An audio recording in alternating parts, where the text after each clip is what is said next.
I watched True Grit for the first time quite a while ago, July 20th, 2019 to be exact, and I thought it was good.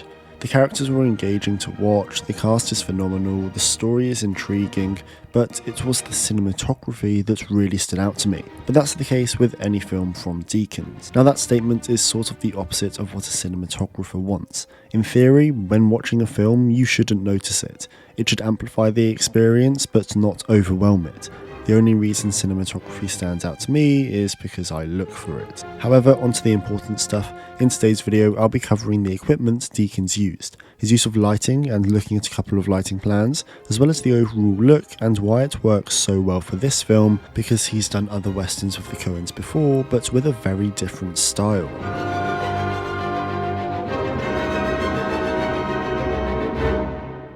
So when it comes to the equipment, we all know what Deakins likes, the 535B and Zeiss's Master Primes. More specifically, however, Deakins went with the Arri Cam LT, Arriflex 235 and 535B. The LT and 235 are amazing lightweight cameras, and the 535B is the optimal camera for studio work or just general tripod cinematography. It's also Deakins' favourite film camera. He then paired them with Zeiss's Master Primes, which he has used for years and continues to use to this day. With the pristine image quality, sharp image and solid t-stop of t2.3, you really can't go wrong. We mainly use 27, 32, 35 and 40mm lenses, and sometimes a 50mm for close-ups.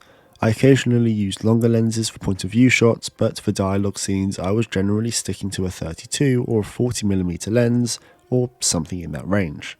When it comes to the stocks, Deakins ended up opting for Kodak's Vision 2 100T 5212, 200T 5217 for the day exterior scenes, and Vision 3 500T 5219 for the night and interior scenes. Interestingly, it's all tungsten, but most of the time, films are anyway. So when it comes to lighting a period film like this, you have to be rather careful. Back in these times, you didn't really have solid light sources. There was fire, the sun, maybe the moon on a bright night, and that's about it. So when lighting, you have to think about not only the look you are after, but also the ambience, as maybe you need to add flicker, some shadow, something that just makes it feel a bit more realistic. We motivated lights for night exteriors with campfires and the moon, and interiors with fireplaces and lanterns. The first reel is entirely set in Fort Smith, where Mattie is searching for somebody to help her avenge the killing of her father. There, many day and night interiors with the night scenes in a boarding house are lit by gas lamps, and an undertaker's place is lit by a hanging oil lamp. Now, what I love about making a video surrounding Deakins is that there is often a lighting plan of sorts for any given film that he shot, and to complement it, an explanation from the man himself. And True Grit is no different. And if we take a look at the lighting plan for the exterior of Greaser Bob's, we can see that he used a large amount of light, and by looking at the initial sketches and light breakdowns, we can see that he's using 18Ks to mimic the moonlight and floods the surrounding area with a cool blue hue. As for the rest of the lights he was using, I had a total of 55 18Ks and 12K HMIs. I never had all 55 of them burning on any one setup. There were 3 separate parts to an extended sequence that takes place outside of the cabin. Each section had a different eye line with the camera on a different axis. To facilitate this, we had to light from 3 very different angles, and each rig had to be in place beforehand, so as to allow us to very quickly change from one to another. When it comes to the overall look of this film, I think the best way to describe it is polished.